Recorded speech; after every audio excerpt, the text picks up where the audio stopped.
out, and I want to go ahead and get started.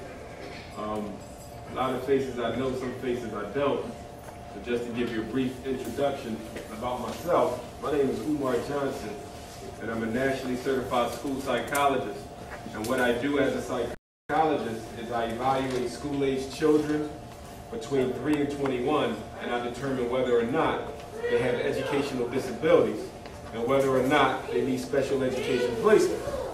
Any child who goes into special ed only goes there because they were properly, or should have been properly, evaluated by a school psychologist who diagnoses them with one of 13 educational disabilities as recognized by the Pennsylvania Department of Education and the Individuals with Disabilities Education Improvement Act of the federal government. And once it has been determined by a school psychologist that you have one of these 13 educational disabilities, we then ask the question of whether or not the child will need a special form of instruction in order to make progress. If the child doesn't need a special form of instruction in order to make progress, you don't get special ed. In other words, you don't get special ed just because you got a disability.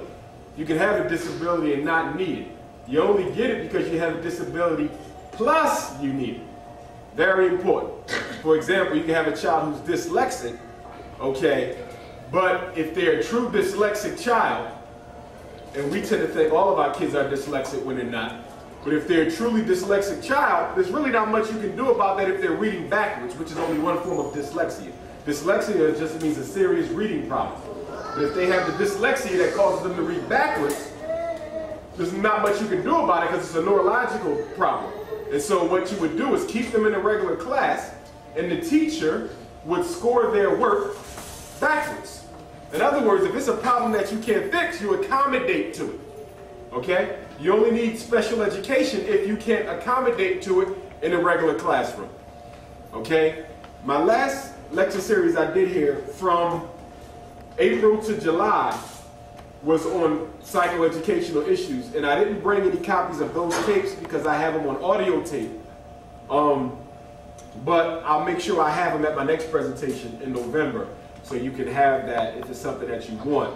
But we did one lecture right here in April on the history of blacks in education. I have that on tape. The second one was Supreme Court decisions of black education, which basically shows you how the federal government through the United States Supreme Court has been one of the major enemies to black education in this country. But along with that, I'll point out some ways that you can use the law to benefit yourself and your children. That was a powerful one. The third one was on psychotropic drugging and the Ritalin and the Adderall and the Strattera and that whole phenomenon, which hasn't slowed down yet. And we'll talk about that a little bit today. And then the fourth one was on special ed, segregation by another name. Okay, and basically what I said was specific learning disability, which is the most popular of those 13 I just talked about. Specific learning disability was created in Chicago, Illinois 1 year before the Civil Rights Act of '64. Why? Because Brown versus Board had already outlawed discrimination on race grounds in '54.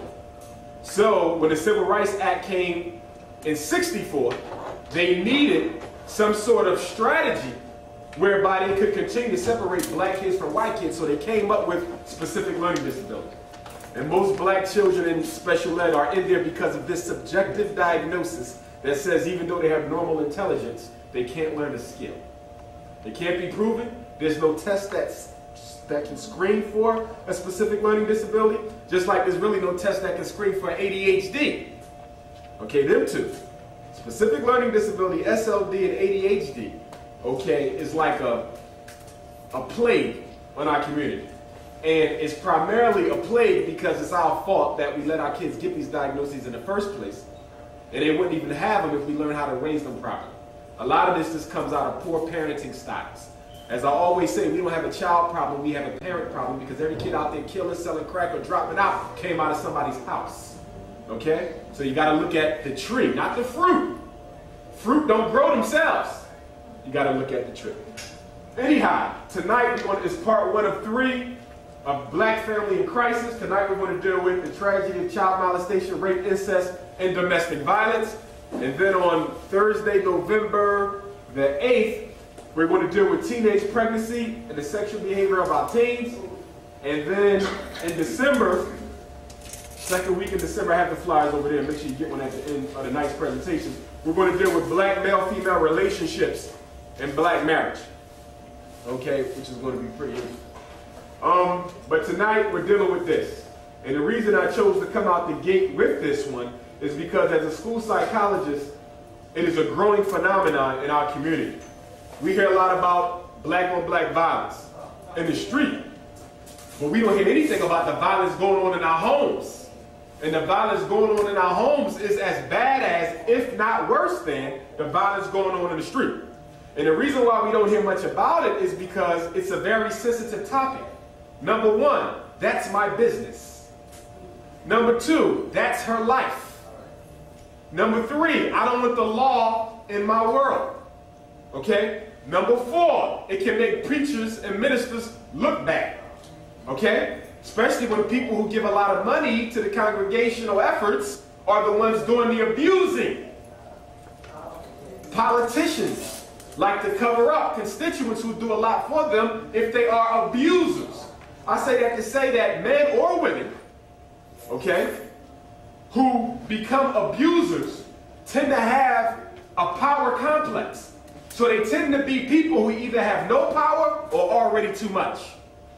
And I know firsthand, because I get phone calls, that within our churches, and it's sick, that we have certain people, I'm not talking about the Catholic Church, I'm talking about black churches, where big name people are molesting the children, and no one's saying nothing about it, including the child's parents, because of this religious control that they have over y'all, or us. Okay? So, we got to talk about that tonight, because the children are suffering. Now, people say, well, why would you put domestic violence with child molestation, rape, and incest? That answer is real simple. Okay? Children who live in homes where mother is battered are 10 times as likely to get abused. So they go hand in hand. Rarely will you see children getting abused where the mom is getting abused too. Okay? Abuse can be sexual, it can be physical, and it can be verbal. Don't overlook the verbal abuse. In fact, that's the worst form. Okay? Because the physical scars can heal. Okay? You can potentially suppress, although not effectively, the sexual abuse, but when you are verbally abused, what happens is the abuse gets internalized. Like post-traumatic slavery disorder. It gets internalized, and you become the perpetrator against your own self. So the verbal abuse is very key. Okay? And we have this thing called vicarious abuse. What's vicarious abuse? That's when mom is getting beat, or dad is getting beat, and the children see it. Just by seeing it, they can get traumatized. Because you get people who say, well, I didn't touch them. It was just me and the mom with the problems. Yes, but they saw it. They saw it, and the brain cannot distinguish between what it says, what it sees, and what it does. It's all the same. The brain can't tell whether it's your imagination kicking in or your real-life perception. Very important. Well, I forgot we got a new thing here today. We moved up. This is correct. I can actually control it myself. Technology. Okay, the other way. Got it. All right. I'm not that technological, you know. Sophisticated. Okay, let's start off. It's your problem too. Studies find that 50% of all women will be impacted by domestic violence within their lifetime. Half! It's even higher for black women. Why? Because rape and violence are what? Issues of power, not sex. So when people commit this, although there's a sexual element, anyone who denies that is lying, particularly with rape and molestation, but it is predominantly about power. Why do we see more of this, sometimes manifested in powerless groups? Because men and women have a natural psychological need to control their environment. And so when you go to work and you deal with racism there, and if you're in the community and you deal with racism there, where do you get the opportunity to exercise power? You don't, so you go home. And you make up your mind that at least in this place, I'm going to be king. And anybody who goes against that will be properly, effectively, and brutally dealt with. Most doctors do not document domestic violence. This is bad. Why? Because a lot of women and abused men, even though most victims are women, clearly, and most perpetrators are men, but there is a growing epidemic of men being abused. Okay? And a lot of these men grew up in homes where they saw their mom get abused, and because they are totally wed against the idea of touching a woman as they should, it can become pathological in the sense that when they get abused by a woman, they just take it. Okay? Now, she's not body slamming them, but she might be burning them with irons, hot water, punching, kicking, scratching, and all of that old type of stuff. Okay? Stabbing. All right? But doctors don't document it, and that's bad again because why? If you don't want nobody in your business, which is one of the worst thoughts we have as a people, because everybody knows what we do but us, okay? When you go to the doctor, that's one of the few places where a woman or a man can potentially express themselves and talk about what's going on. But you have to invite that, okay? You have to invite that. But if the doctor sees it and don't even talk about it, it's not going to get dealt with. And most of them don't because they don't feel like reporting. They don't feel like going through the steps, okay? And they also know how defensive an abused victim can become when questioned about the abuse. You're going to see a couple of references here. Silent Witness National Initiative, they do a lot of good statistical work, so I'm quoting them throughout some of my information I got directly from them. Did you know we must keep an eye on our mothers and our grandmothers as older women are abused as much as the younger ones? In fact, the only group, first of all, young black women from about, and I got the statistic coming up, somewhere like between 18 to 24, 20 to 24, they have the highest rate. Young black girls, so that's your college age, fresh out of high school age. After them are black women in their mid-50s. Okay? They get abused just as much. And women past 60, we're talking 70 and 80-year-old grandmothers are also being abused. Why? Because that man, okay,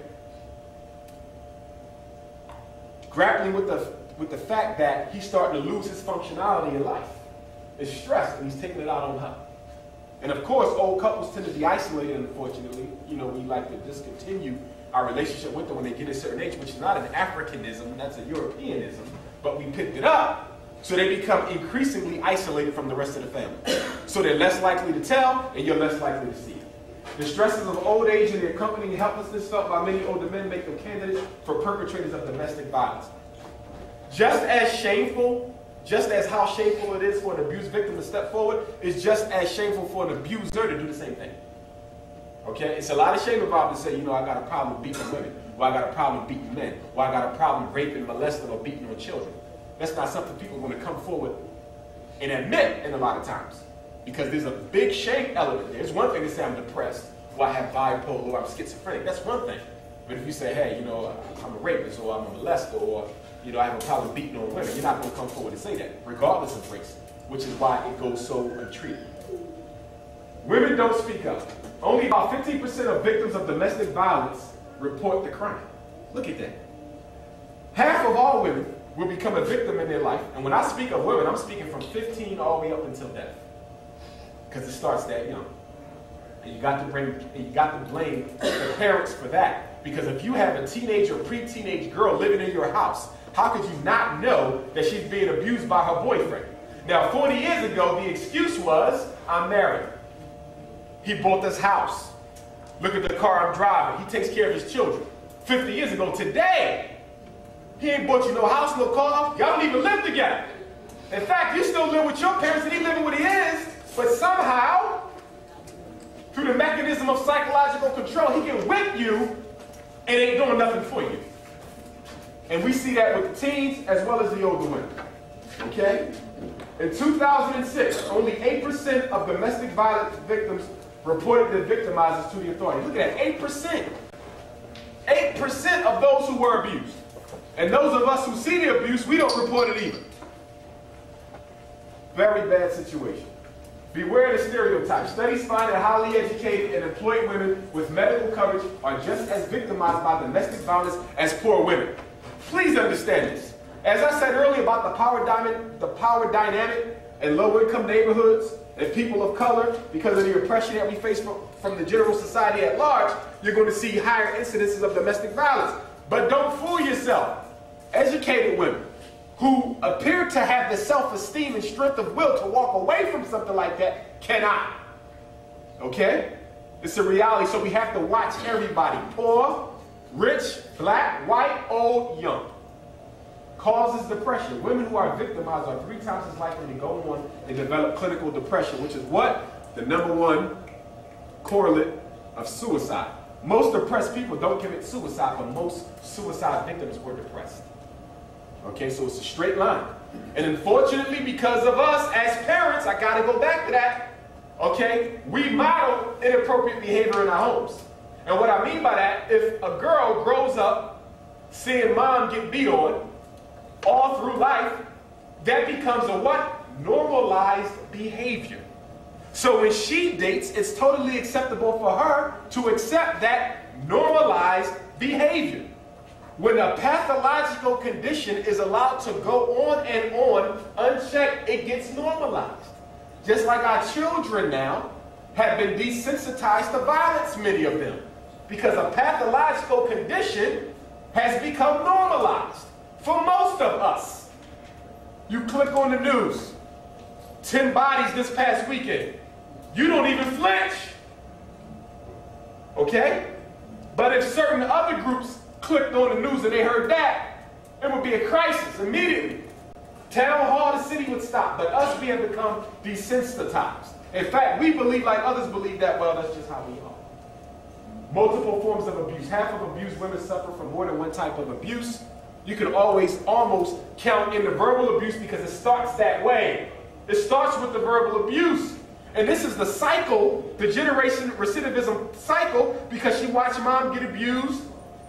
Okay? So then, because mom was abused, mom was not emotionally available for her daughter. So the first chance she gets, she runs out looking for love. And guess who she runs into? Somebody who can't provide it just like mom did. And the cycle just keeps on going on and going on. So you got great-grandma was abused, all the way down to great-granddaughter. Because nobody steps up to stop the system, and nobody's talking about this problem.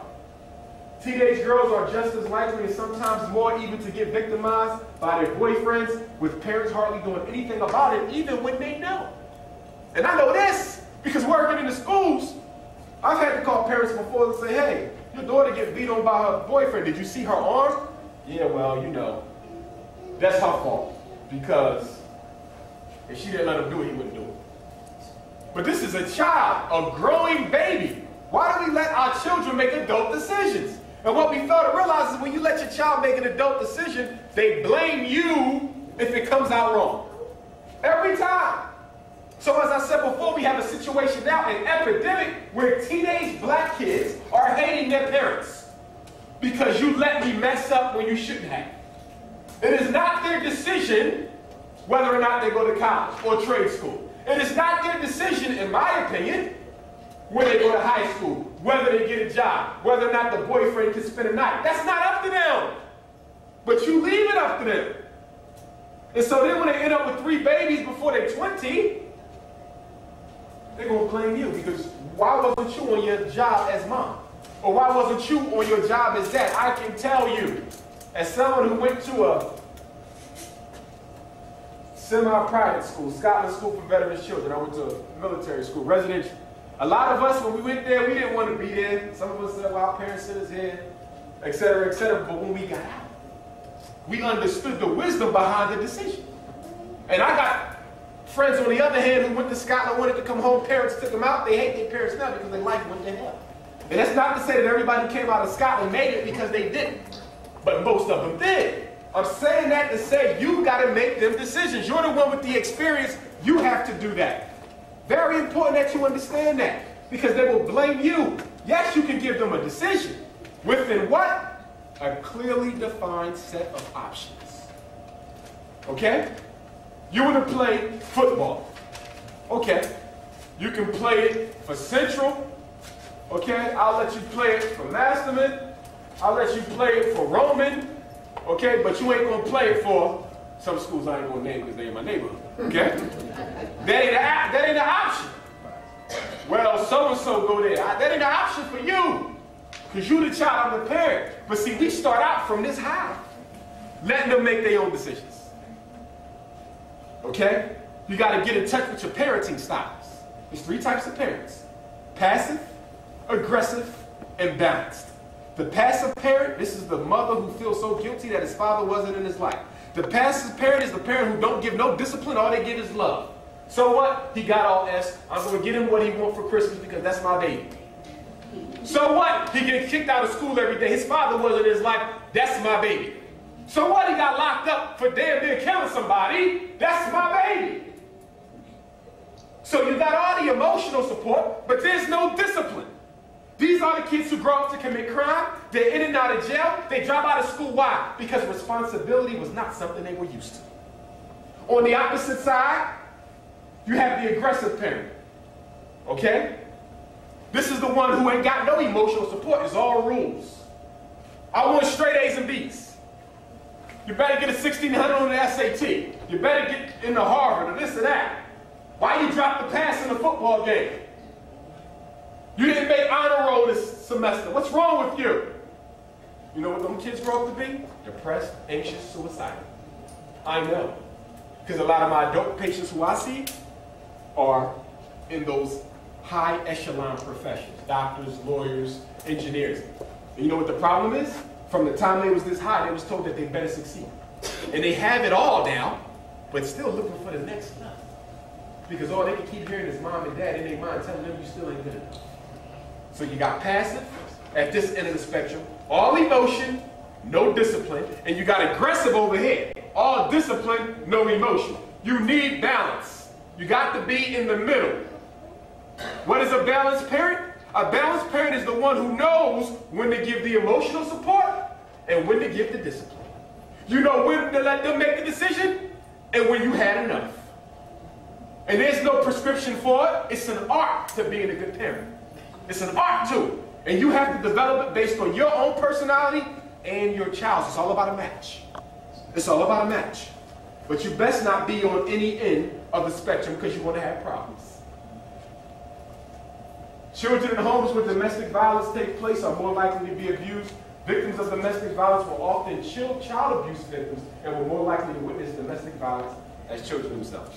Why does this happen? Because again, pathology gets normalized. You grow desensitized to it, and more often than not, you start saying, well, if mom went through it and her and dad still together, maybe it ain't that bad.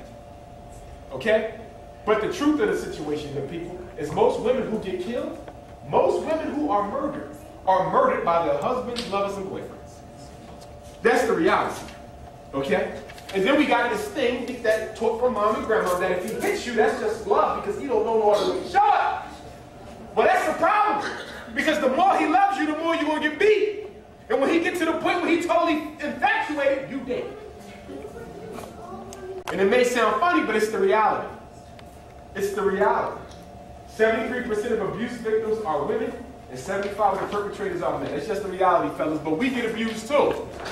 Men do get abused. The incidence is going up. Men who, don't know when to walk away. They saw mom get abused, so they don't want to stand up for themselves. Okay, instead of just leaving the situation, they either stay there and get walked on through the entire relationship, or they end up snapping and killing. The incidence of men being abused by women is growing. Domestic violence is also high amongst gay, lesbian, and transgender. Okay? The average age of domestic violence victim is 25 to 54. Your prime. Your prime. Okay? And a lot of this got to do with how we actually choose our mates. We'll deal with it in the third session. 1 in 5 people murdered in 2002 were murdered by a relative. This ain't just lovers and husbands. This is brothers and sisters and nieces and nephews and cousins. Again, that internalized hatred is so strong that it leads us to hurt one another now. Totally ridiculous. Children who are treated scornfully by their parents are thus more emotionally scarred and more likely to attract abusing partners and be less likely to leave because of it. Spending your whole life in this pathology. People always ask the question, how can somebody like Halle Berry and other beautiful black women have such low self-esteem? Tell you, it's simple. The brain is a creature of repetition. Whatever you constantly feed the mind, it will come to believe whether it's fact or not. Look at us. We were the first people on the planet here all by ourselves for 2 billion years. Nobody else was here. Gave them every science. But most of us, when we look in the window, in the mirror, in the morning, we see hatred and we see somebody who's nothing. How could God's first people come to devalue themselves so much? Because for 246 years, all you kept hearing was, you nothing. And even though you don't hear it no more, you can still hear the sound resounding in your subconscious. It's the same thing with women.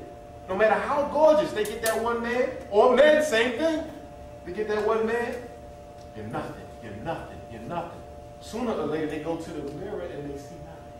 That's why you got to get out of that situation, ladies, as soon as it starts to come. And the problem is, y'all think y'all can change people. Men too. You cannot change them. In fact, psychologists say that the human personality is relatively fixed between 3 and 5.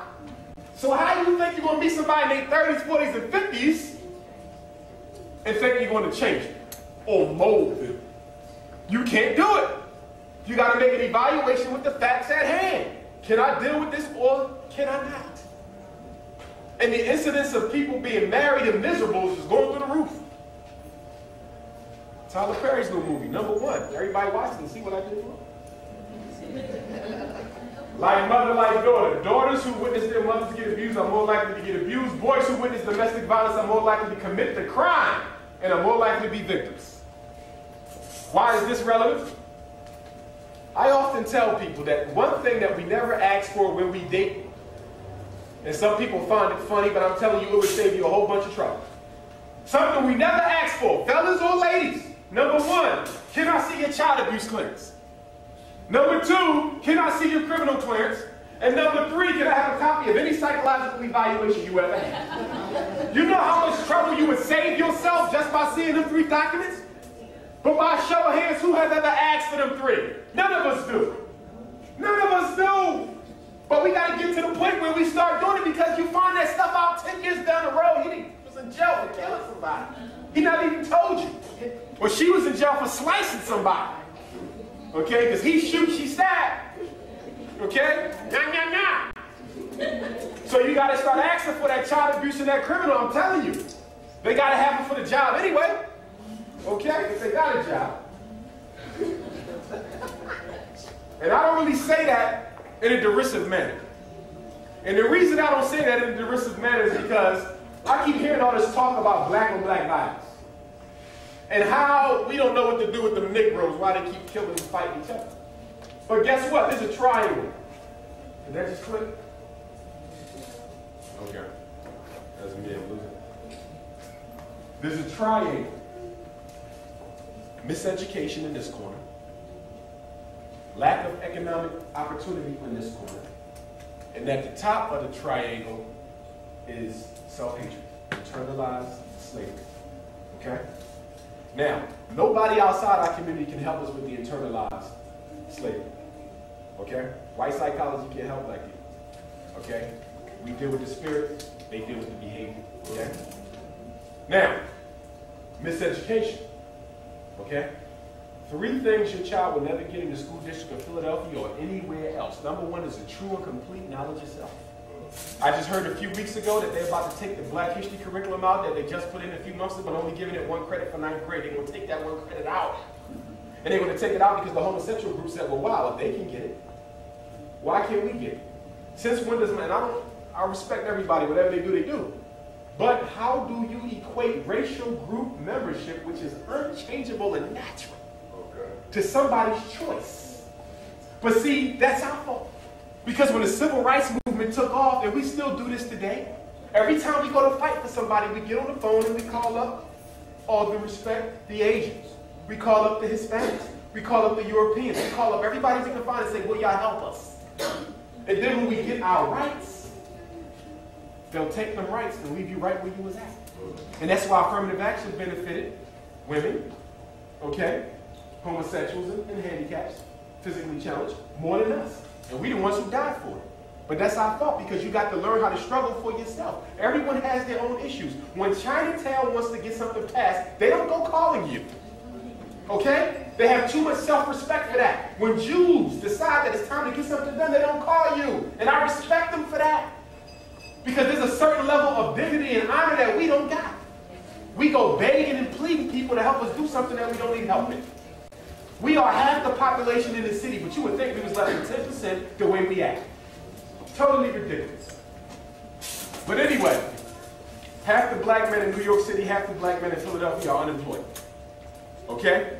We know that even with all the violence, most of the men locked up are not locked up for violence, they're locked up for non-violent drug-related offenses. That means money. The problem is once you get one felony, nobody's going to hire you anymore. And that little weak reentry program that the city and the state got don't mean nothing. Because I work with people in it. A few jobs here, packing up here, packing some meat. That ain't no job. You got 2 babies to feed and they want to give you McDonald's. Okay? I'm not for drug dealing because I know the drugs was brought to us. We didn't go get them.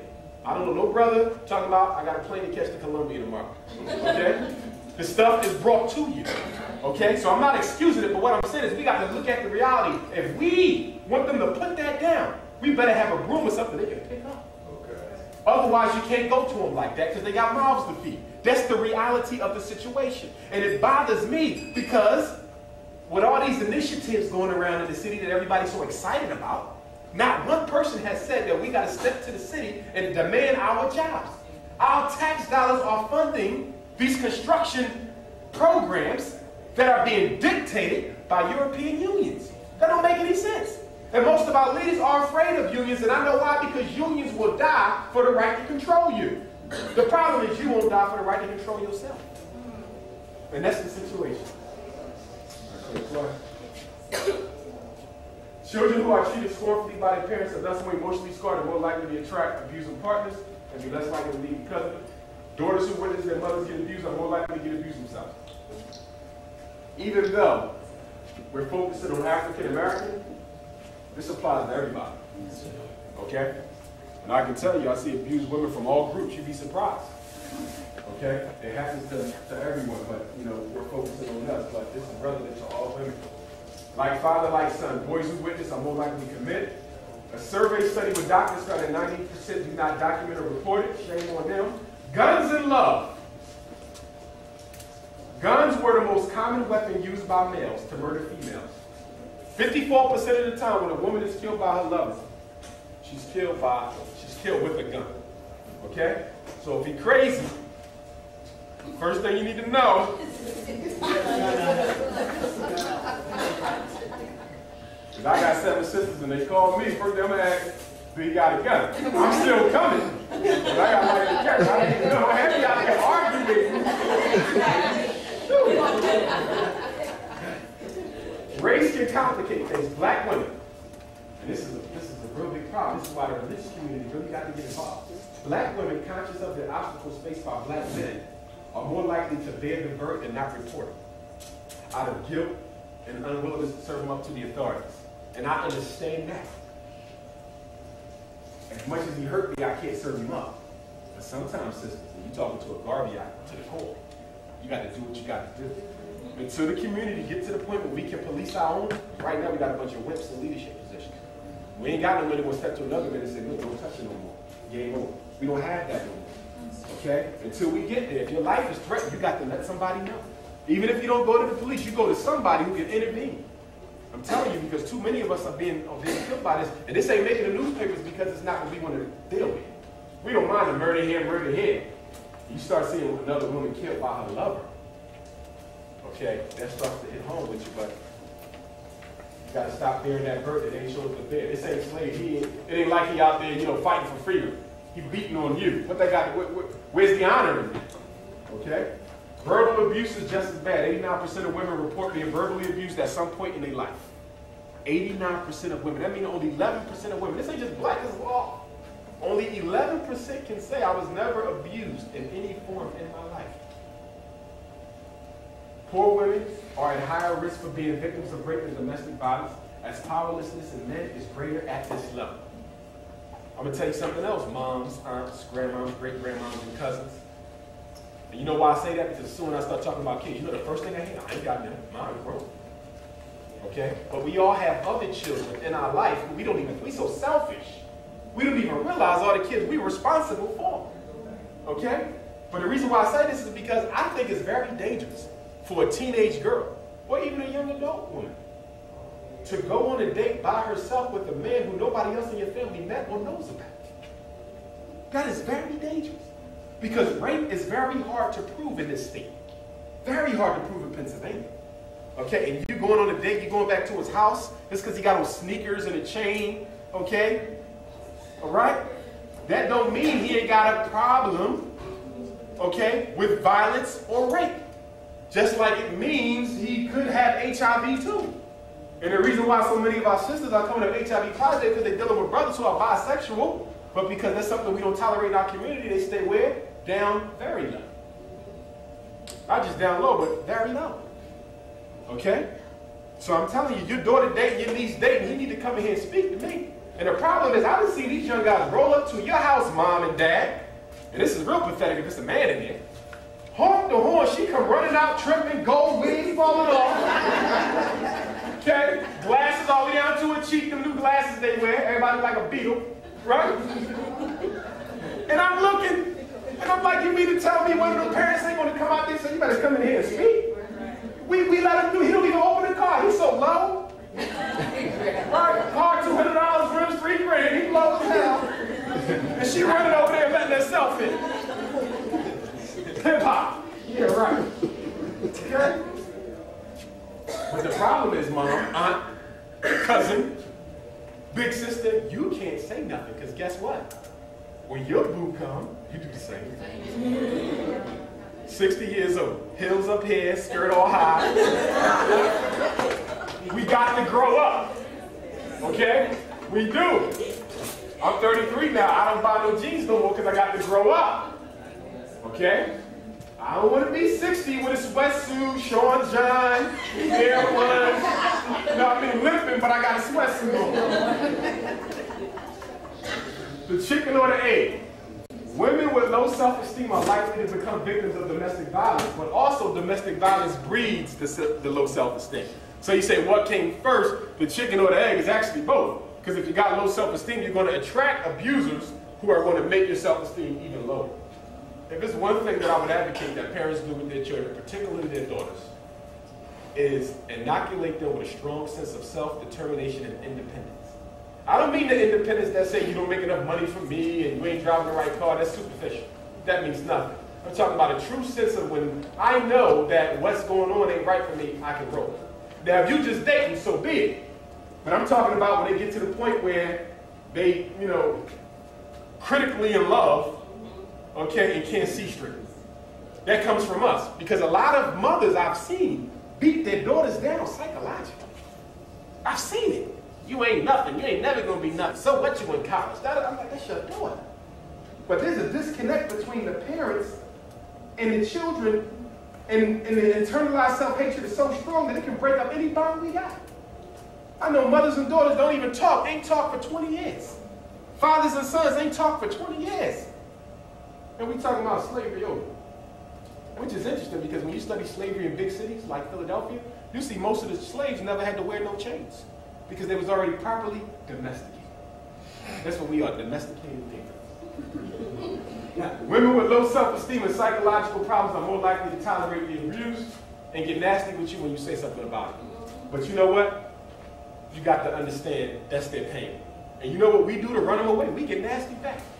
You can't be defensive. If I'm in therapy and my clients start cursing me out and saying, I don't yell back. You got to recognize that's a sick individual you're dealing with. You don't argue with sickness. You treat it. So if they got to let that out on you, you take that. You got to be strong enough to take that so you can help move them to where they want to go. Oh, I tried to help them. She won't get nasty. Let them beat it in. Come on. Brothers and sisters who fight tend to go on to become victims of abuse. Sibling rivalry is normal to an extent, but there's limits to it. Sometimes we don't know when the limits stop. They fight in the hallway going to blows. Okay, that ain't sibling rivalry. That's about to be a sibling homicide. Young, beautiful, and black. And just so you know, we're going to segue from domestic violence into child abuse and molestation because, as I said, it starts with mom and works down to the kids. Okay, because the incidence of boyfriends raping children and girlfriends molesting children too. It's going through the roof. Last year alone, I think I had about a dozen in the schools where I worked. Okay, had to be called in. Little girls, you let your boyfriend babysit your child. Okay? And you hardly know him yourself. Look, when you date, not the baby. Okay? That comes way down the road. Okay? And you got to keep them people away from your children. Respectably, you let them know, look, until I get to know you, I'm not assuming you nothing. That's not fair to people. But this right here is mine. And if somebody messed with their innocence, I got to deal with that. Okay? All that sitting on their lap and all that, I'm not for it. Black women aged 20 to 24 experience the highest levels of intimate partner violence in the United States. And sometimes you see the word intimate partner violence instead of domestic violence, because when they say domestic violence, the first thing the young girls say, well, I'm not married, they're not talking about me. So they say intimate partner, married or not. Traditionally, women were battered by husbands. Today they're being abused by lovers, boyfriends, ex-boyfriends, and divorced spouses who do absolutely nothing. See, before you had an excuse, today it's just sickness. You got women being abused and they supporting him financially. Okay? Trace it back to the house. Don't blame them kids. Trace it back to the house. Many women report being victimized by men who they have never lived with. What kind of stuff is that? And then the mothers, you serve them up. He out there ringing your doorbell. Okay, music blasting. You better go out there because I don't want no trouble. Your dad said he don't feel like hearing it. Go on out there. You chose him. We force them to stay with these people instead of intervening. Okay? It's a lack of... See, we love our children, but we don't care for our children. And see, there's a difference. Love is an emotion. Care requires a physical action. I would never tell a parent you don't love your child. But I've told many you do not care about him because we never see you when it's time for a report card. You don't take him to the college access center when it's time for college.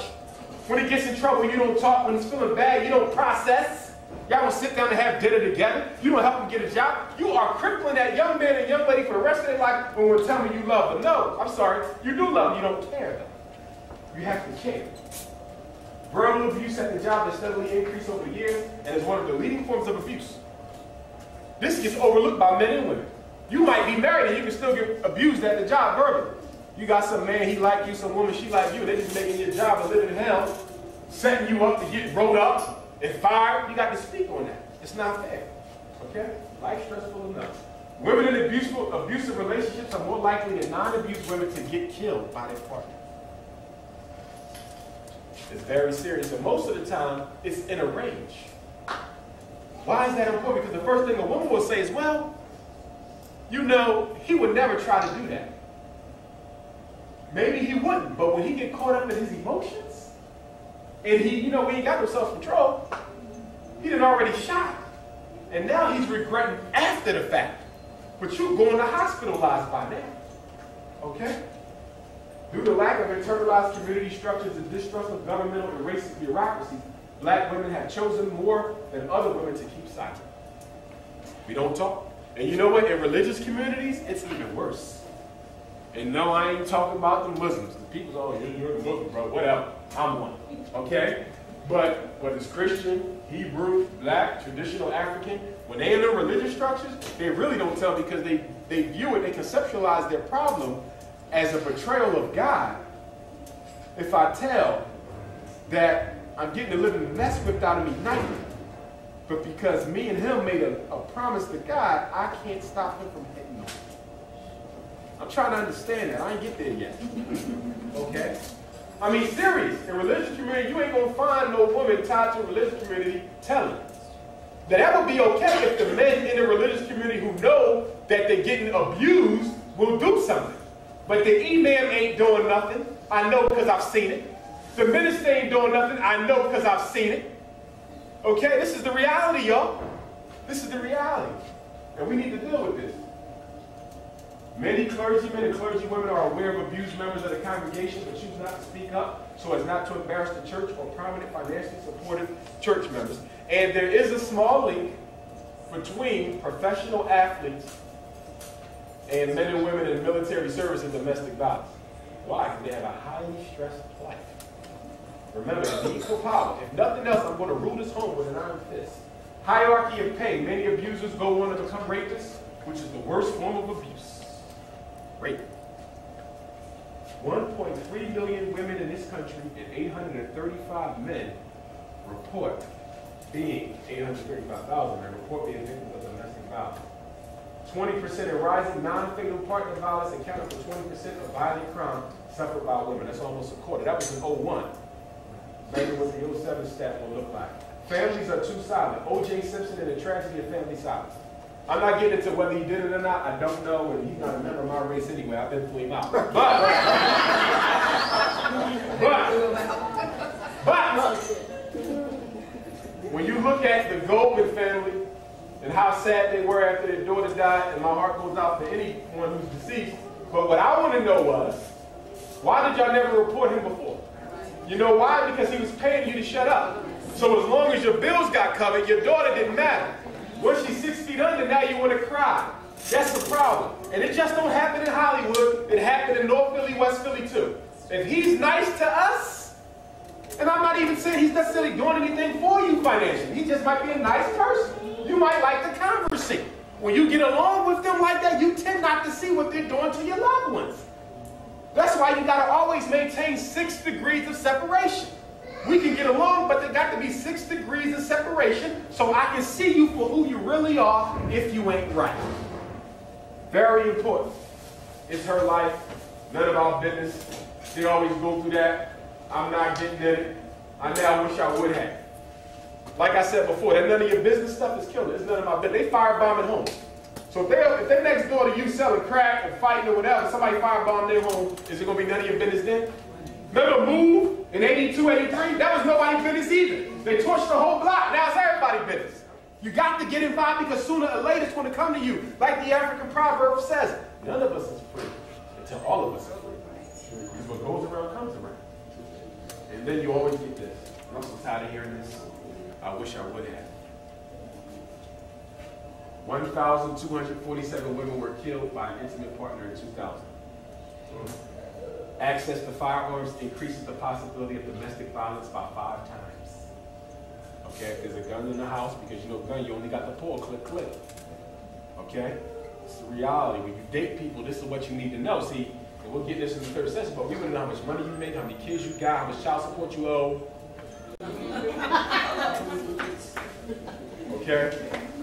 I'm not saying that's not important. Those are questions you need to ask, okay? No romance, no finance, okay? But you got to ask these things. You ever been to jail? What for? Okay? Very, very important. You haven't had a job in 10 years. Can you please explain why? Okay?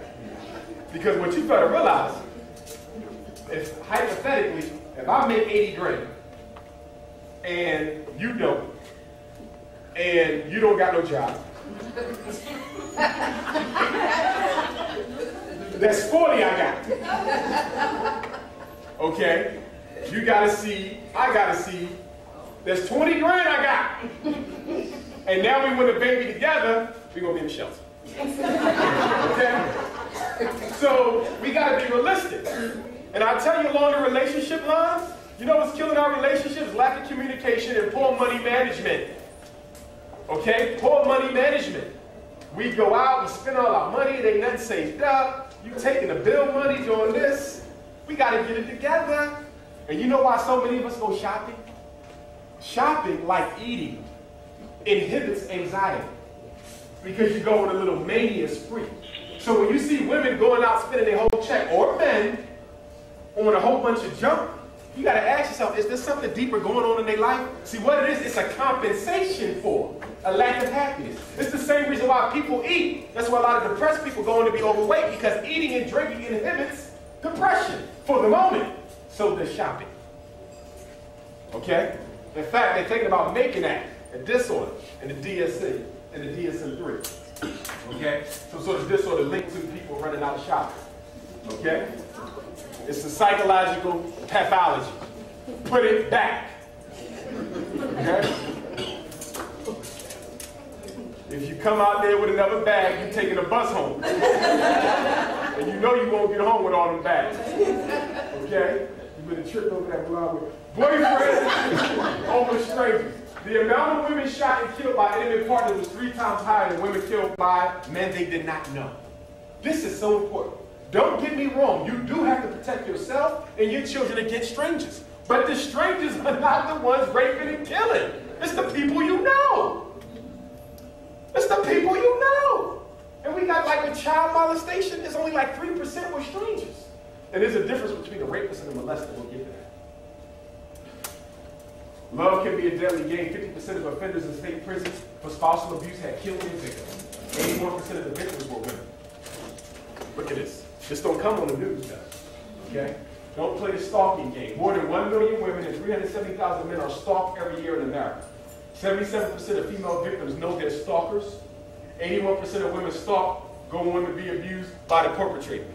So when they stalking you, you know it. So that whole thing, if you at the job, and you looking out the window, and he got on a Michael Myers mask, and they said, who that? You know him? No, child. Yes, she knew. She was out with him last night. You know what we did.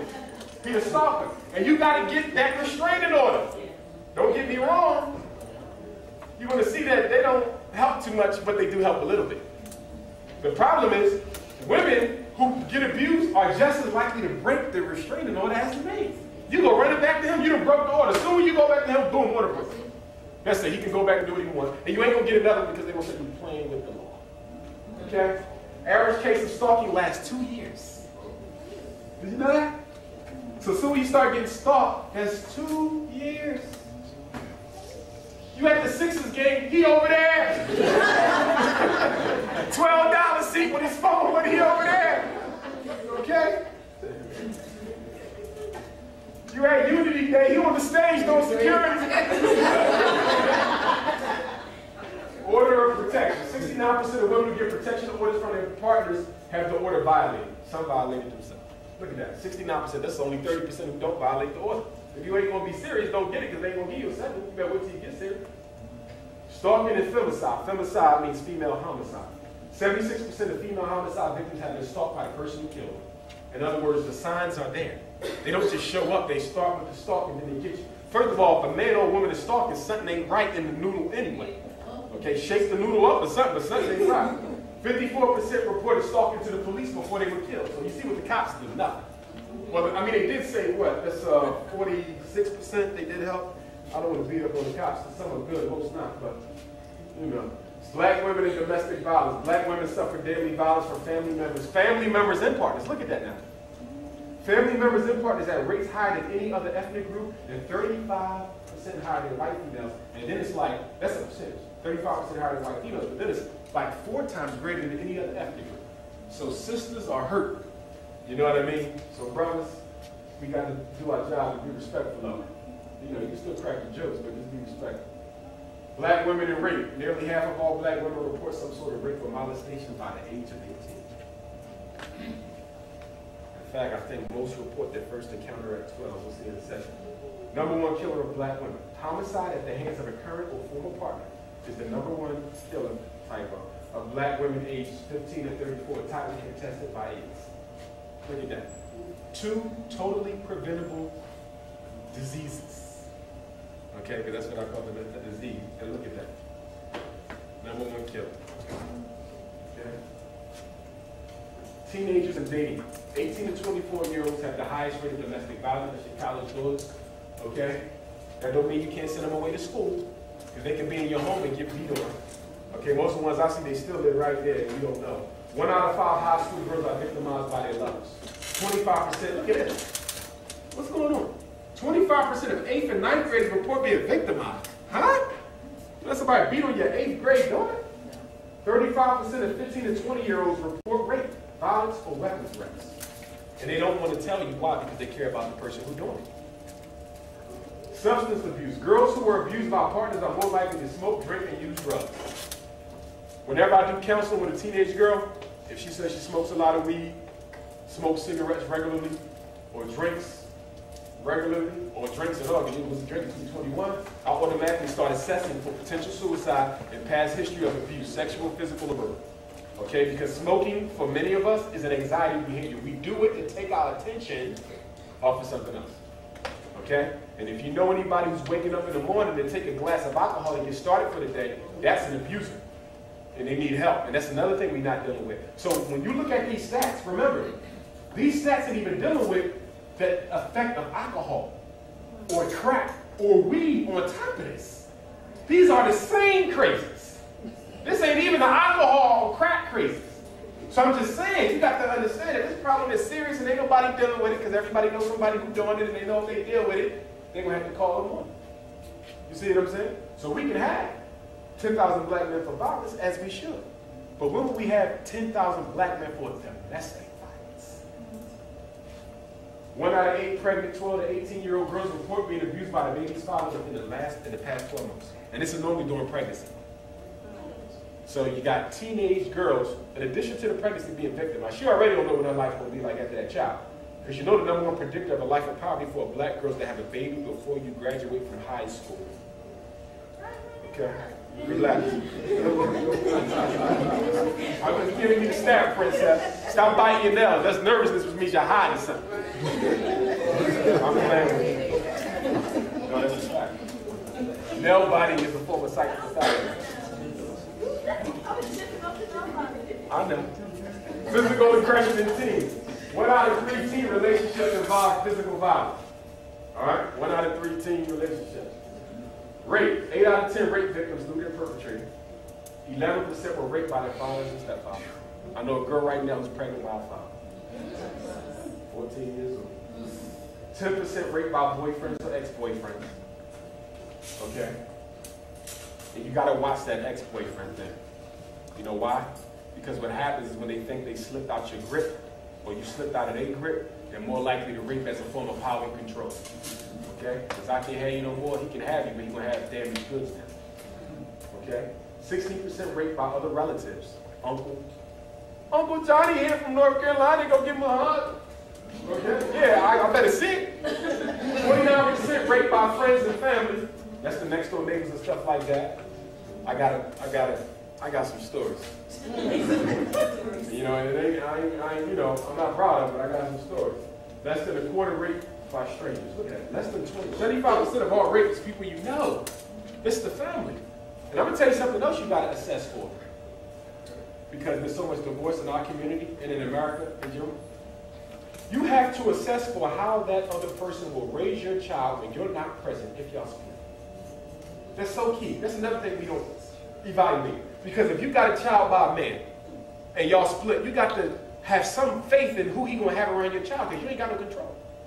Vice versa, man, you got to have some sort of faith in who she going to have around your baby when you ain't there. And a lot of us know that the way we met them wasn't too cool. You know what I mean? So now we got to see it and we ain't with them. We paranoid about what our children might be exposed to. And it's our fault.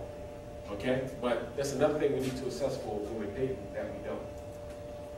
Victims have to deal with, this is why they don't tell. Rape is psychologically devastating.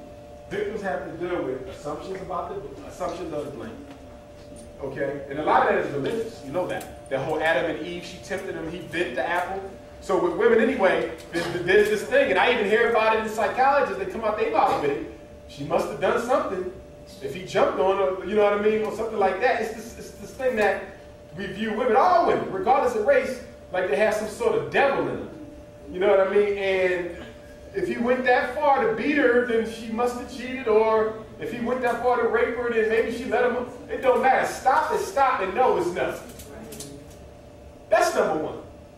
But on the flip side, ladies, you got to use your head too. If you know that ain't where you want to go, don't be there. Very, very important. Very, very important. And it ain't got nothing to do with how you dress, because it's about power.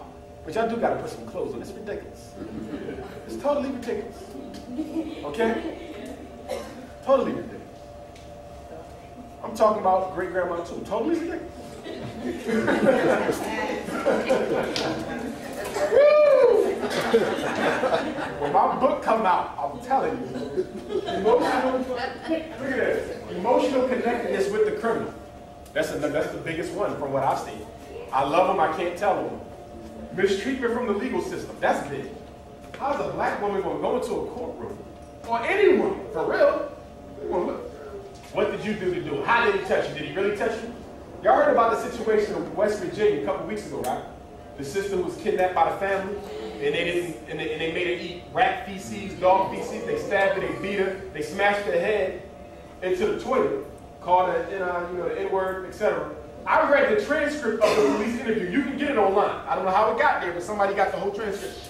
You should have saw how insensitive the police were when they interviewed her. Now, this wasn't one woman with one man. This was a whole family of people she didn't even know, who made her do all types of sick stuff. They was asking her things like, did you do anything that could have provoked it? What? I don't even know. But you should have saw that was very, no type of empathy or nothing. So I know why women don't report. You got to go in front of the judge and he's looking at you, knowing he done violated you. And you got these people looking at you like you done done it. So a lot of times you don't even go, because the legal system is not supportive. Development of psychopathology. This is big, especially in religious communities. Unwanted pregnancy. You want to know why that's big? True story. A couple years ago, I had to do a crisis eval with a sister who was raped by her kid's father. A couple years ago, up in Langston. She was raped by her kid's father. And the primary care physician came to me and said, I need to do crisis. She don't want this baby. And in order, they want to know whether or not she's psychologically making this decision to terminate in the right mind, given as though she has children with this man. And it was hard for me, because as someone who, when I see a woman who ain't sure about what she wants to do, I think that they need to wait until they know what they want to do. Now, fundamentally, I'm a pro-lifer, but I'm not going to sit up here and say that I ain't seen some situations where I said, sometimes you got to think. And it bothered me because I felt that this young girl wasn't sure if she wanted to terminate or not, but that wasn't my decision. As a psychologist, I was purely there to assess whether or not she was in the right frame of mind. And I had to decide that she was, and that she wasn't able to report him at the time of the crime. But it bothered me because, I was saying to myself, like, if I was her brother, I would just say, you know what? If you terminate, 9 times out of 10, you're going to mess around and get pregnant in 2 weeks. You see what I'm saying? So we don't want to make this a birth control thing.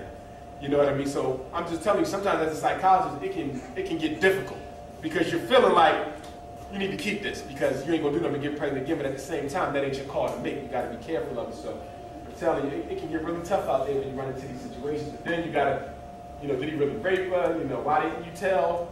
It can get tough. It can get tough. Rape is psychologically devastating. Okay, I did this. Recurrent memories, post-traumatic stress disorder. Okay, we all got post-traumatic slavery. Well, this is post-traumatic stress. Historical or religious misconceptions such as the myth that women are inherently evil and that they entice men only to repel them later. Adam and Eve original sin. We don't have no original sin in any of the spiritual systems in Africa. You got that from somebody else. It's hard to prove rape in court. Many women stop the legal pursuit because of mistreatment by the legal system. 25% of women first raped before the age of 12. What's that, 6th grade, 5th grade? 6th grade? You're supposed to be in 7th, though. I'm gonna get you. 35% of women first raped before 17. So 25% before 12 and 35% before 17. Look at it, they're not even adults yet. 65% of women are raped by their partners, not strangers. Okay? Only 50% of rape cases are reported to the authorities. The FBI says only 37% of rape is reported, and the U.S. Justice Department says only 27% of rape is reported. Look at that. A quarter. My daughter's going to college. 1 in 4 college women will be raped. I had a friend in college. Never forget, she called me one morning. I was president of the Black Student Union. I was just getting into psychology. I didn't know it. I didn't have the expertise I have now. And she called me and just told me somebody I knew just, violated her. It blew my mind. I'll never forget. I had no problem stepping up to the plate saying, look, we got to turn him in, boom, boom, boom. But she called me one morning, I'll never forget it. And I felt good she came to me, that she had that trust, but it's a hard thing. And if I wasn't there, I don't know what she would have done. But it's serious, and you got to talk to your girls when they go to college, because a lot of rape happens in college. You in that dorm room, and you know how you do. We done all been there. You going over his room, and his roommate coming to your room, And he over there, we got the hoods on, creeping through the grass.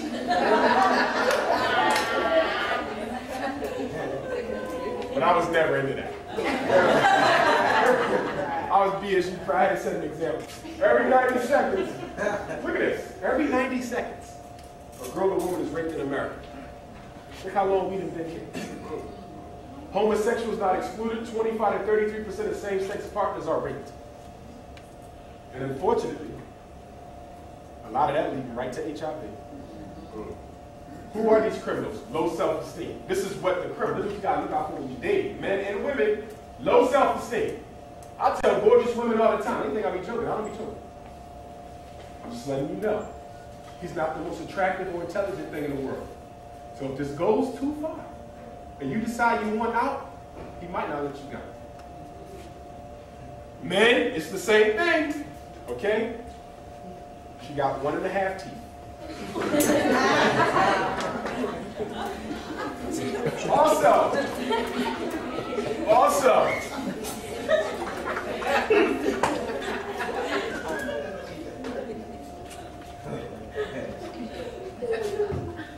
I'm serious though. You got to make sure the person you dating has as much to lose as you do. I'm serious. If you date somebody who don't have as much to lose as you do when you go through tough times, what do they have to lose that will make them stop before they make that move? Take me. And I never laid my hands on a woman in my life, okay? If I want to go and hurt a woman, before I go out the door, you know what I got to ask myself? Ain't you working on your doctorate? Once you lose your school psych cert, I want everybody in the hood know. You ain't gonna get no more graduation speeches. Okay? I'm serious. But if you date somebody who ain't got nothing, ladies, and you know what kills me? I know a lot of professional black women who date thugs. I mean, he ain't got nothing. And you know what they tell you? I like a roughneck. You got it then. Don't come to me.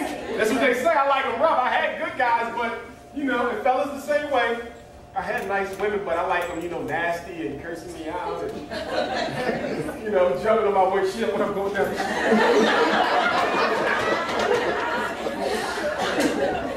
Like doing a safari at the zoo. Quick to fall in love. That's a psychopathological problem. You've been dating somebody for 1 week, sex or not, they should not be telling you they're in love with you. Okay? Something's wrong. That just means I'm not letting you go. Okay? Excessively jealous, controlling. What are you wearing? Where are you going? Why you didn't call? Why I saw you over there talking to him or her? No. No one's married yet. And even then, there's rules to this. You gotta check people. Okay? Controlling you, stalking you. Yeah, I'm outside your mom's house. You just ate a piece of chicken. Unrealistic demands. Isolation. Oh, you know this is the #1 strategy, right? Before they start verbally, physically, sexually abuse, get them away from the family. Never let them get you from your family. And you know what women say? I'm strong enough. I'm going to move to Los Angeles with him. And if he loses his mind, I'm going to let y'all know I'm flying home tomorrow. Yeah, right. Yeah, right. Because once he gets you there, he's going to whip that self-esteem down so low, you will not be flying. I'm telling you, as a protective measure, ladies, you don't let no man, if a man tells you why you got to go see your mom all the time, why your dad coming, huh? This is family. This is what we're about. You don't let nobody do that. Okay? That's sickness. Child sexual abuse on the rise. Now we start to get to the children. This psychologically devastates the child, with some never recovering, unfortunately. Increased risk of suicide and post-traumatic stress. You know what that is. Okay, they daydreaming, they sleeping, they taking a nap, and they keep having recurrent visions of that trauma. Okay, women too. It's like being raped 1,000,000 times over every time you have that thought. Okay? You know the best thing to do? Protect them from it. Protect them from it. Okay? Please inspect the daycare centers, because even though they have a law, they don't follow it. And I can tell you that half these daycare centers got people working for them whose child abuse and criminal record ain't clean. Okay? Oh, well, he just come in and dropped the lunch off. Okay, he dropped off the lunch and picked up 2 damn kids, too. I'm serious. I'm serious. And you know what else y'all do? Y'all assume that the owner of the daycare got their papers in. I don't care. You own a business. I understand. But where's your criminal and your child abuse? That's why I'm never getting crazy, because every time somebody calls me up and says we need to evaluate some kids, first thing they want, criminal and child abuse. Ain't no woman going to, let me destroy what I work for. And that's how you got to take it. I'm not losing these two papers. Okay? Do what you want. Okay? Want to beat up my truck? Beat it up. I need to do it anyway. All right. Protect our babies. Black girls are the youngest to get molested and raped. Okay? When they looked at all rape across race, the youngest were the black girls. You know where it comes from? Babies having babies. Okay? Drug-addicted moms and fathers who leave their kids on anybody long enough to go get ahead. Okay? Black boys are not too far behind. The incidence of boys being molested is sick, and fellatio, okay, which is oral, is going through the roof. Okay? And you got to watch that because it's quicker, harder to prove, and easy to get away with. That ain't funny either. Okay? Black church is solid. The incidence of non-Catholic church molestation is increasing in the black congregations. Okay? And it ain't going to be but a minute of time for one of them newspapers get wind, and they're going to blast the black churches. You understand? And that will be a shame on us. That will be a shame on us. What can happen when these children grow up who are raped or molested or abused? Mood disorders, anxiety disorders, biting their fingernails, stuff like that. That ain't why you bite yours. Yes, under there, some stuff. Substance abuse, homosexuality.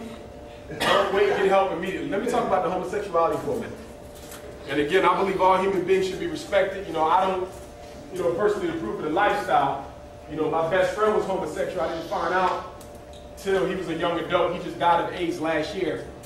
And the family didn't even tell me so I could go to the funeral. Okay?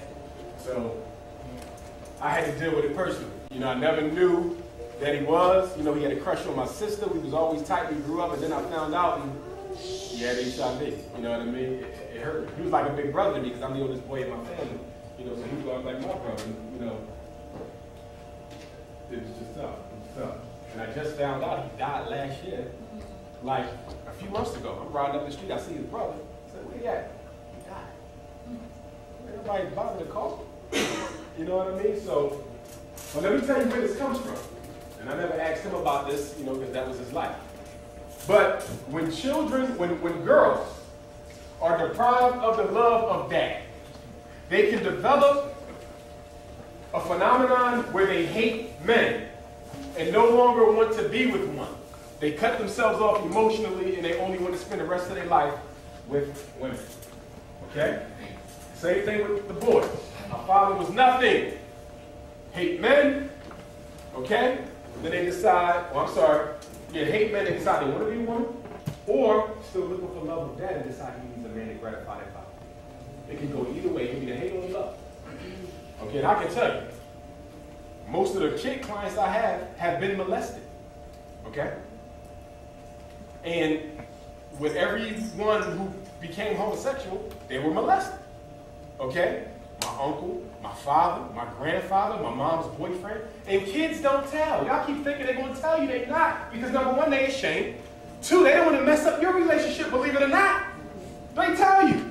Mr. Johnson, I want to tell my mom so bad, but she loves him. She worships the ground he walks on. They put you above them, but you don't put them above yourself. This is what they tell me. Boys too. I can't tell my mom that, Mr. Johnson, that her boyfriend is molesting me. And I'm a boy. Okay? And I'm telling you, you get all types of stuff with the boys because that suicide thing kick in. Because most men who complete suicides were raped. Okay? It messes with them. That whole power dynamic, that macho thing, it kills them. Okay? That's why you gotta tell your son to stay out of prison if they have him wear the pink bow. Okay? I'm real. I used to be Brother Jack, we used to be at the Youth Study Center. Once in a while, you get a little story. All right? I was a psychologist over there. Suicide and child molestation. Child rape and molestation victims are 2 to 11 times more likely to attempt suicide. And it ain't no coming back from death. Okay? Nearly 1 million children are raped or molested every year in this country. Okay? and they know who the perpetrators are, and they don't tell. And sometimes it's so painful for the family that they don't even want to turn in the perpetrator or get them no help. If you ain't going to turn them in, okay, get them some help. But if you don't do nothing, you know what you're doing? You allow him to go and rape other people's kids too. Think about the other kids they didn't get to yet, okay? They don't stop at one, they go through the whole family, okay? So every cousin in the family sitting on their lap at the reunion. Don't make no sense. Save our babies. Kids who was raped or molested, or domestic violence, period, abuse, just being whipped or stomped or told they were nothing, are more delinquent, more academic problems, more teenage pregnancy. They don't do well in school because they can't focus. How are you going to focus when you go home, you got your dad going up your skirt? Look out for strangers. Guess again. Strangers only account for 3% of children molested under 6, and less than 5% for children aged 6 to 11. Look at that. Not 10, not 20, not 25. Look at that. 5% and less are strangers. You know these people. And the thing about it, I'm going to tell you the hardest thing to do. My daughter 5, and this is going to be hard for me. And you know what that is? Is to sit your daughter down and say, has anybody ever touched you? Because you fear the answer. You know why you fear the answer? Not just because your baby been violated, but you want to know who it was when they tell you. Okay? So you got to protect the poor parental supervision. Also, poor parental supervision is the #1 correlate of delinquency in kids. They get in trouble because nobody knows where the hell they at. If you can't write down 4 places where your child is right now, you ain't on your job. Even though you're here listening to me, there should be 4 places if you called or drove by, he or she is there. And if you can't give me 4, you ain't on your job. It's just that simple. Okay? I wouldn't say 1 because children travel. You might give them that freedom. But 4? Come on now. And it better not be, I'm having leaks or ribs or hot. Me and Shanita gonna roll a blunt. And that's so mad. I don't understand it because the lips is purple, the fingertips is black. Who wants you? I mean, who wants that? Not cute. It's not cute at all. Walking through school, the thong showing, and it's dingy on top of that. And I'm standing there as a psychologist like, what's the treatment plan for this?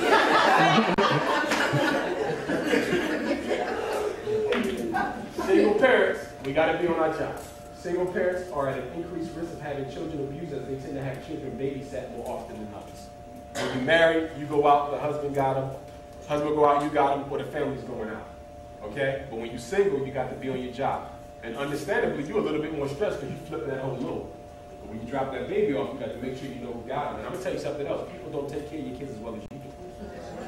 Okay? Be on your game. Substance abusing parents are less likely to find a responsible sibling. Okay? I need a plug. Low-income daycare centers provide poor quality supervision for children. Not daycare centers in low-income homes. Okay? I'm talking about not daycare centers in low-income environments. I'm talking about, you know the daycare centers I'm talking about. Okay, Pampers on, flies, okay, milk spilt, okay, where the toys at? They just roll the ball all day. Where the academics, it ain't time. Okay? Warning signs. These are your warning signs, okay? Bad dreams. Mommy, daddy, I'm having bad dreams. And the dreams won't necessarily have sexual content now. But if they having recurrent bad dreams, I don't like that. Daydreaming and nightmares. Okay? Anxiety, worrying, nervous behaviors, shaking, nail biting, okay? Shaking teeth, stuttering when they talk, verbal shaking, these tremors, fear of being alone even for short times. Okay? You go into the kitchen to go get a soda. Mommy, don't leave me. Daddy, don't leave me. It's daylight, the lights on.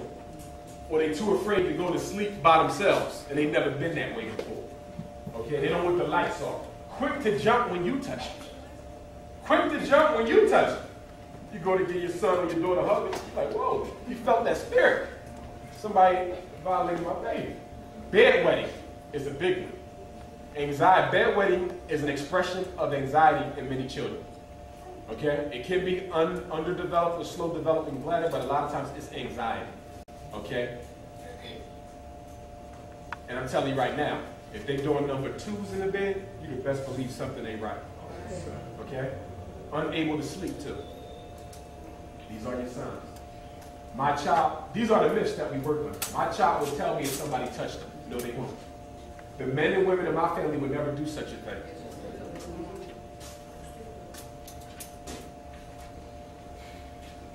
My mom got 5 boys, right? We all have children, right? And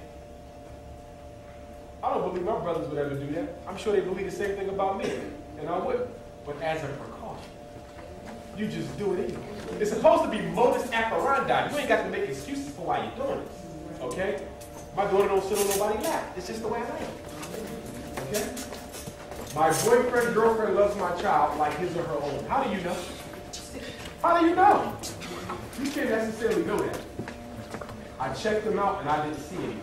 That don't mean nothing. Okay? Because as I told you, fellatio, incest, molestation, and rape was on the rise. Emotional vulnerability and risk to children. Parents who are needy are more likely to choose partners who pose an increased risk to abusing their child. Okay, that emotional neediness, as far as I'm concerned, is like the #1 risk factor. You don't know how to choose your men or your women, and you're so needy you need somebody around, you're going to get the wrong one. And it's even worse for black women because we know only 1 out of 4 black women will get married in their lifetime. So we tend to hold whatever we get sometimes. You know what I mean? But it's better to have nothing than something that's going to make you unhappy. Because what we still fail to realize, happiness ain't got nothing to do with who you with. Happiness is internally generated and has nothing to do with men or money. And the sooner we realize that, the better off we be. Same thing for the fellas. Many pedophiliacs are in denial about their problem and are too ashamed to seek treatment. Who's going to, I got a problem protecting kids. Who's going to say that? People don't even like to say they got a substance abuse problem. More or less, they're touching babies in the black community. Prevention. Screen your babysitters and daycares to include who they will have around your children. Tell adults ahead of time what is or is not acceptable with your child so they don't make you single them out. Uncle Freddie had them on their lap. Uncle Raheem had them on their lap. When Uncle Billy came, hell no! Not Billy! So what you got to do is normalize it so nobody feels singled out. Because you're less likely to do something about it. He over there steady bouncing off his leg, and you're like, that's too much bouncing. This ain't swimming to pop, Billy. Put him out there, baby, out Billy. Beware of close touching and babying of the young ones. It teaches them that it's okay. This is another reason why you can't do it. If all the uncles is doing it, or somebody on the street do it, or somebody you don't want doing it, it's going to seem like it's okay. All right? So that's why you got to do it. You got to make sure your child is clear, because children can't discriminate. Okay, these 4 can bounce me on their lap, but Billy can't. Okay? Nobody can. Establish a close relationship with your child. This is a big problem right here. Our families are so distant, we don't even eat together. So if you ain't got a good relationship with your son and your daughter already, what makes you think they're going to come and tell you about that? They're not going to. Your child is not dating your partner, you are. Parents are the child's worst enemies. I think that's going to be the title of my first book. Because every problem the child got come right from home. Watch who you bring around your children. There's no such thing as being too careful. I compare Mr. Johnson, was that too careful? You know, I told my boyfriend, you know, I like to take my daughter out when I leave. I said, okay, well then you keep on doing it. Okay? That's his problem. He don't like you to leave. She yours forever. He might not necessarily be yours. Okay? Never let your child get punished by potential abusers. They can grow afraid and become less likely to tell you. You know what this is? You're dating him, but you allow him or her to punish your kids. They can send them to the room. They can spank them on the butt. They can because that's an element of fear, and you gave them authority over your kids. And now you wonder why they don't tell, because mama, daddy, you told me they can tell me what to do, including touching in places I shouldn't be. Okay? Telling you what I know. This is my experience here. Very important. That punishment thing, I don't like that. I don't know. When you marry, you got to do that. You see what I'm saying? Because you got a little daughter, little boy, coming to my house, I'm going to have to whip some butt. You know what I'm saying? Okay, we going to breathe easy. Why didn't she tell or he tell me? Children think the world revolves around them, and they feel responsible and guilty for being violated. They are less likely to tell, especially when threatened, no matter how close you think they want. Okay? They're not going to tell you. The amount of boys being violated by men and women is growing to include fellatio acts that are harder to prove and easier to commit and get away with. And now we got young children molesting even younger children. I'm talking about the 6- and 5-year-old boys. You come upstairs and he on top of the 2-year-old girl. And the thing about it, they don't even know that what they're doing is wrong because you let them watch all types of stuff. Okay? Your daughter coming out the bathroom with heels on and a blonde wig at 3. And you calling me, don't call me. That ain't in my book. Molesting versus rape. Please understand this difference. Okay? Molesters tend to be your relatives, rapists tend not to be. Okay? Your rapists are like your ex, your boyfriend. Remember, they're not relatives. You know them, they're close. And remember, strangers ain't doing this stuff. People you know. But these molesters tend to be relatives, rapists tend to be the dating people. For example, molesters are smooth. They control their victims through silent coercion and threats. Their offenses take place over time, years, months, weeks, and tend to be with people who have the confidence of the custodial parent. That's the tough part. The people doing the molesting is the last one you would think. The last one you would think. And that's why they do it. They have confidence that they can do this over and over with your seed. Under your nose. Okay? Now don't get me wrong, Billy got a bouncing problem. But trust me, Billy know you know him. So he know he better not be in that room at a certain time. But Raheem got a nice job. The women like him. Last thing you know, he be in there with your nephew. Okay? Rapists are rough. More physically, these are stalkers, controllers, cursing you out. Okay, one eye. More physically coercive with duration of crime. Not as long over the lifespan. Where's my daddy? This is very important, ladies. This is why you got to keep the fathers in their life. Girls and boys without their biological father in their lives are more likely to get violated. When custodial mothers are emotionally needy with poor dating skills, this gets even worse. Okay? Their father needs to be around. And this statistic pops up everywhere, okay? Whether you like it or not, you need to be in their life. If nothing else, so they can tell him when your boyfriend went too far. Verbal abuse. You are dating for two. When dating, you must choose for yourself and your child. Many people verbally abuse their partner's children. Y'all know about this. Why you let them talk to your kids like that? They don't know him. And sometimes with silent approval for the biological parent because you're in love. You can't see. I love him. He needs some discipline. He don't spend no time with them kids. What is he doing telling them what to do? Professional dating. What's wrong with asking for copies of child abuse criminal clearance, especially when we have kids? Rape occurs so much in our society because men stripped of power in larger society must get their needs met by way of the only means available. Innocent and harmless women and kids. Teach your children not to be alone with anyone during the first 6 months of dating. This for your teens and preteens, and not until you have met them and got their personal information. Most of us know police who can even run their names. This is simple stuff, we don't even do it. You mean to tell me your daughter's spending time with that boy, and you don't even know where he lives at? You ain't got a phone number? And you know, over the last couple of years, we had a couple of incidences where these high school boys killed their girl. I was in a school where it happened, killed the girl. Okay? You got to know these people. You think backward, and sometimes she don't even know. She don't even know his last name. What's his name, sweetie? Boo. What's his name? Boo. What? Boo from 20th Street, huh?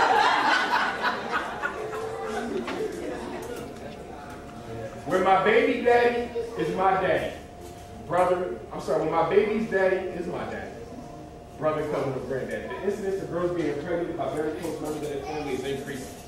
I'm seeing this uncles, grandfathers, and ain't nobody saying that. Therapy, therapy, therapy. If you or someone you love has been the victim of domestic violence, rape, molestation, verbal abuse, physical abuse, because it's all domestic, you need to get help no matter how long ago it happened. You got Women Against Abuse. I'm going to give you a list of places that you can call. And if you think somebody being abused, they will help. If you know of men being abused, they will help. Just take the cops. These are people. You got Women Against Abuse. You got a lot here in Philadelphia. Okay? Because there's a lot of that here.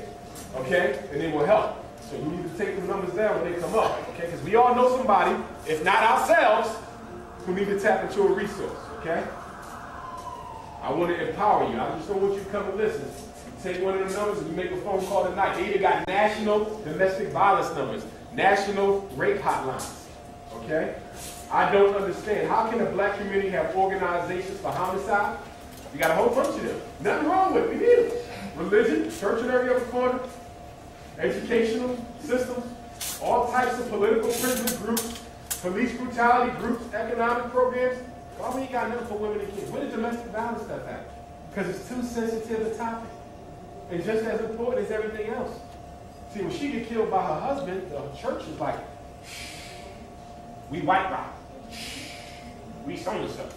We mega church. Let her hurt our numbers. Okay? There you go. Who to call? First, write these down. National Domestic Violence Hotline. Or you can email me, I can give it to you too. Okay? That's national. You got domestic abuse help for men. Okay? My brother is getting beat up by his girl. Can y'all go get him? Okay? Women in transition.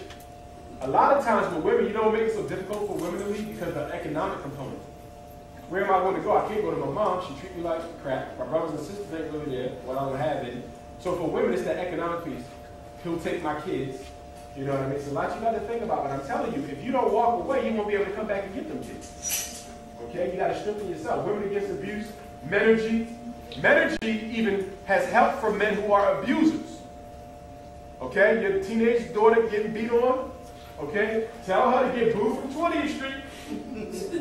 Call Menergy. Okay? For you give him some energy. Alright? Philadelphia Domestic Abuse Hotline. Women Organized Against Rape. Women Against Abuse. Legal Center. This is where that comes in. He told me he's going to take the kids. He's going to keep the house. This, that. That's why you need that. And they help most of their women for free too. Okay? Older Adult Protection Service. Like I said, 70 and 80, they're still getting beat on and raped. Even by older partners. Viagra.